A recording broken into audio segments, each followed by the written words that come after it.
ጄኔራል ጻድቃን ሊገሉን ነበር ብለዋል። የግድያ መዝገቡም በእጃቸው እንዳለ ይፋ አድርገዋል። የህወሓት ጦር በቤንሻንጉል ጉሙዝ በኩል ሊገባ እንደሚችልና ምዕራቡ በህወሓት የተመረጠ ግንባር እንደሆነ ይፋ አድርገዋል። በዝርዝር መረጃችን እንመለከተዋለን። ጠቅላይ ሚኒስትር አብይና መንግስታቸው ግዙፍ የምስራች ሰምቷል።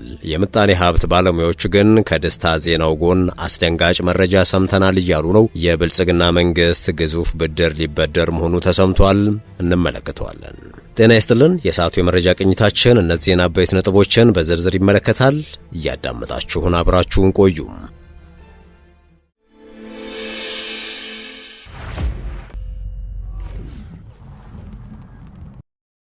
ወደ ቀዳሚው ጉዳያችን አመራን።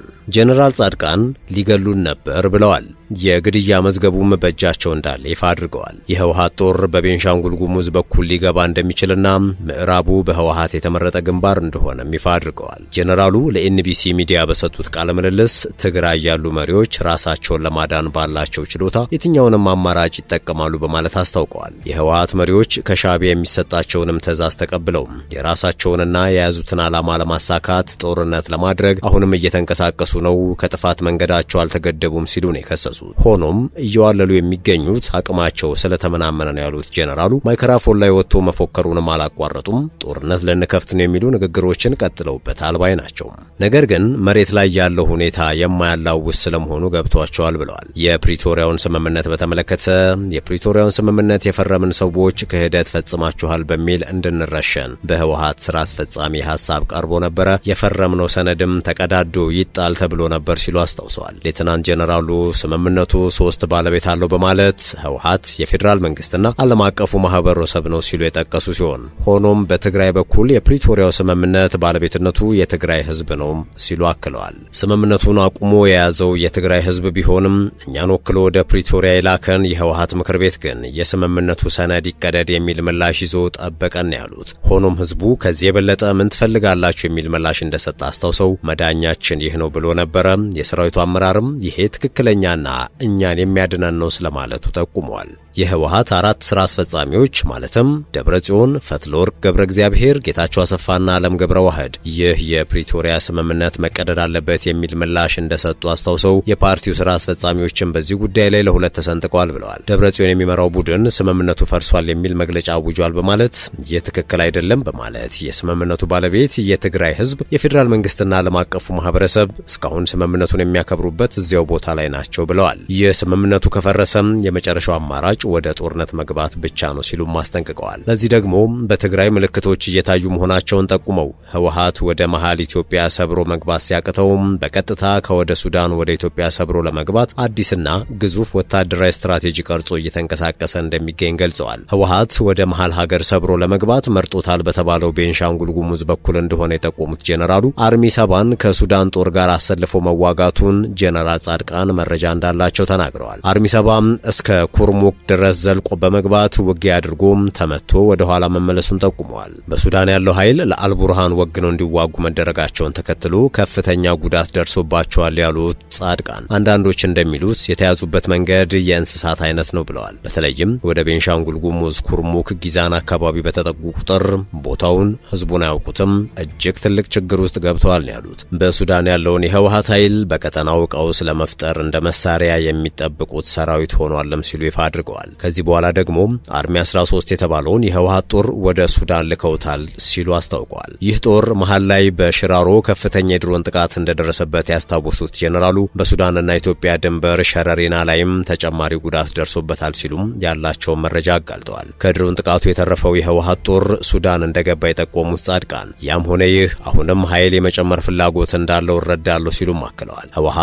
ጦሩን ወደ ሱዳን ለማሻገር የፈለገበት ዋነኛ ምክንያት ከበድ ያለ ቀጠናዊ ፉክክር ለመፍጠርና በኢትዮጵያ ላይ ተጽዕኖ መፍጠር የምንችለው በዚህ በኩል ነው ብለው ስለሚያምኑ እንደሆነ ነው ያስታወቁት። ጻድቃን የህወሓትን ስትራቴጂ ሲገልጹ ቀደም ሲል አርሚ 7 የተባለው ጦር በሱዳን አለ። ከሳምንታት በፊት አርሚ 13 ልከውታል። አሁንም ሌሎች አርሚዎችን ወደ ሱዳን ሊልኩ ይችላሉ በማለት ነው የገለጹት። ምናልባትም ከተከዜ ማዶ ወደ ወልቃይት ወይንም በጄኔራል ጻድቃን አገላለጽ ወደ ምዕራብ ትግራይ የማሻገር ፍላጎት ይኖራቸው ይሆናል ነው ያሉት። የቀድሞ ጦር ኃይሎች ጠቅላይ ኤታማዦር ሹም ሌተናንት ጄኔራል ጻድቃን ጻድቃን ይህንን ሰፋ ያለ ወታደራዊ ስትራቴጂ አድርጌ ያየዋለሁ ሲሉም አክለዋል። ከዚህ ባለፈም እነዚህ ሰዎች ከሱዳንም ሆነ ከግብጽ ከፍተኛ ወታደራዊ ሎጂስቲክስ ለማግኘት ይመቻቸዋል ሲሉም ነው ይፋ ያደረጉት። ክቡራትና ክቡራን ህዳሴን ካለ አንድ ብር እርዳታ ካለ አንድ ብር ብድር ያሳካ መንግስትና ህዝብ ፕሮጀክት አይሰራም ሊባልማ አይችልም። ግፍ ነው። ይህ ጠቅላይ ሚኒስትር አብይ አህመድ በተደጋጋሚ የተናገሩት ጉዳይ ነበር። ሆኖም ለጉዳዩ ቅርበት ያላቸው ምንጮች ከሰሞኑ አዲስ ነገር ተፈጥሯል እያሉ ነው። ከአንድ ወር በፊት ለኢትዮጵያ ገንዘብ ያበደሩ ባለሀብቶች የሀገሪቱን መንግስት እንደሚከሱ አስታውቀው ነበረ። የኢትዮጵያ መንግስትና ባለ 1 ቢሊዮን ዶላሩን የሀገሪቱን ዩሮ ቦንድ የገዙት ባለሀብቶች ባለፈው ሰኔ ላይ ያደረጉት ንግግር ያለ ስምምነት ተጠናቆ ነበር። ትላንት ሰኞ ሰኔ 22 2018 ዓ.ም ግን የገንዘብ ሚኒስቴር ከባለሀብቶቹ ጋር የመጀመሪያ ደረጃ ስምምነት መደረሱን አስታውቋል። የሚኒስቴር መስሪያ ቤቱ መግለጫ እንደሚያስረዳው የተደረሰው ስምምነት በአብዛኛው ከዚህ ቀደም የቀረቡ የድርድር ነጥቦችን የያዘ ነው። ባለሀብቶቹም አሁን እንዲስማሙ ያደረጋቸው ኢትዮጵያ ያቀረበችላቸው አዲስ ማካካሻ ነው። መንግስት ያቀረበው መደራደሪያም ባለሀብቶቹ ወደፊት የኢትዮጵያ መንግስት ይፋ በሚያደርገው ሌላ የ1 ቢሊዮን ዶላር ቦንድ ድርሻ የመግዛት መብት እንዲኖራቸው ያደርጋል። ጉዳዩን በቅርበት የሚከታተሉት የፋይናንስ ተንታኙ ዶክተር አብዱል መናን መሐመድ አሁን የቀረበው ማካካሻ ለባለሀብቶቹ ጥሩ ስምምነት ነው የሚል እምነት አላቸው። የኢትዮጵያ መንግስትም ቢሆን ሌላ አማራጭ እንዳልነበረው ይከራከራሉ።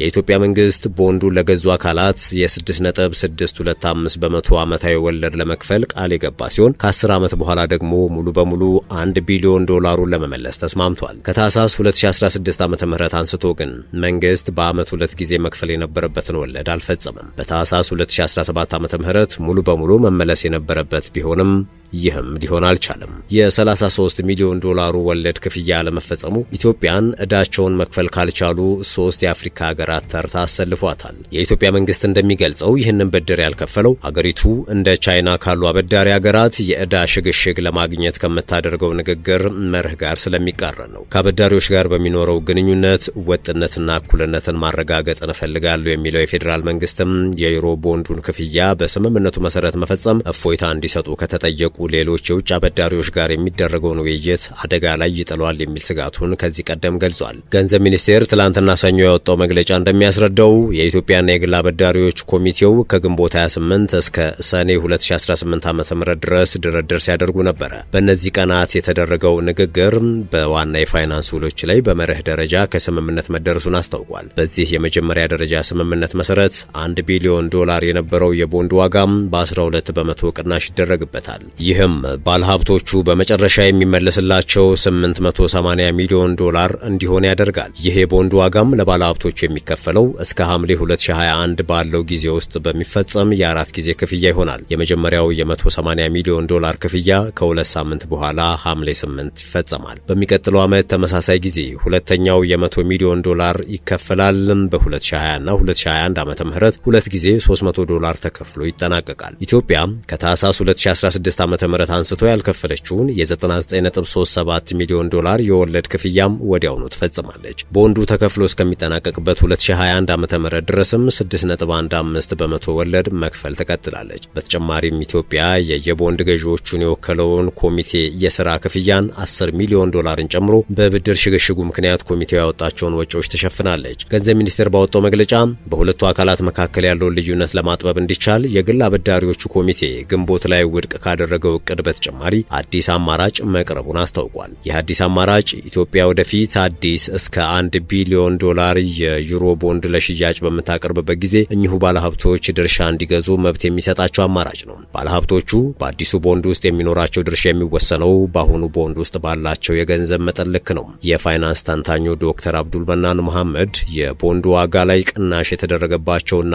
ሙሉ ክፍያው እስከ 2021 ዓ.ም የተራዘመባቸው ባለሀብቶችን ያስማማው የኢትዮጵያ መንግስት ያቀረበው የገንዘብ ዋስትና መኒ ዋራንቲ የሚል አዲስ ማካካሻ ነው። አክለውም ባለሀብቶቹ በአዲሱ በስምምነት ቃል የተገባላቸው የወለድ መጠን ከገበያው በጣም ከፍ ያለ መሆኑን አስረድተዋል። ይሁን እንጂ ስምምነቱ ለኢትዮጵያ መንግስት የመውጫ መንገድን አስቀምጧል። መንግስት እስከ ሰኔ 2020 ባለው ጊዜ ውስጥ የብድር ቦንድ ማውጣት የማይፈልግ ከሆነ ለባለሀብቶቹ ክፍያ በመፈጸም የሰጠውን አማራጭ ማስቀረት ይችላል ነው ያሉት። የገንዘብ ሚኒስቴር በትላንትናው መግለጫው እንዳስታወቀው ለባለሀብቶቹ የተሰጠው አዲስ የገንዘብ ዋስትና ዋና አማራጭ ለዓለም አቀፉ የገንዘብ ተቋም IMF ቀርቦ ተገምግሟል። IMF የስምምነቱ ነጥቦች ለኢትዮጵያ ካስቀመጠው የዕዳ ዘላቂነት ግቦችና መለኪያዎች ጋር የሚጣጣም መሆኑን ማረጋገጡ ተገልጿል። የዕዳ ሽግሽግ የሚያደርገው የአበዳሪ ሀገራት ኮሚቴ የሚመሩት ፈረንሳይና ቻይናም በስምምነቱ ላይ ተቃውሞ እንዳላሰሙ ሚኒስቴሩ አስታውቋል። በቀጣይም ሌሎቹ የኮሚቴው አባላት እንዲያጸድቁት እንደሚቀርብ ጠቅሷል። ዶክተር አብዱል መናን የአሁኑ ስምምነት የኢትዮጵያ መንግስት ከአበዳሪ ሀገራት ጋር ያለውን ጉዳይ ቶሎ እንዲጠናቀቅለት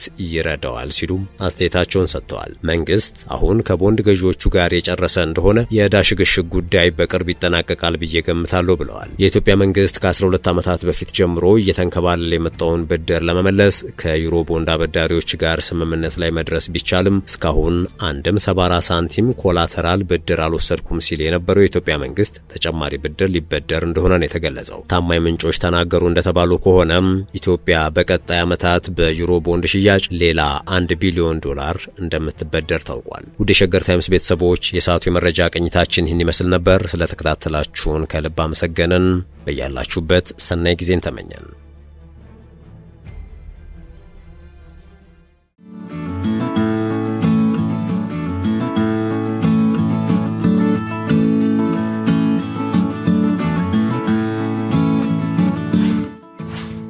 ሸገር ታይምስ ሚዲያን ሰብስክራይብ በማድረግና ደወሉን በመጫን ይከተሉን።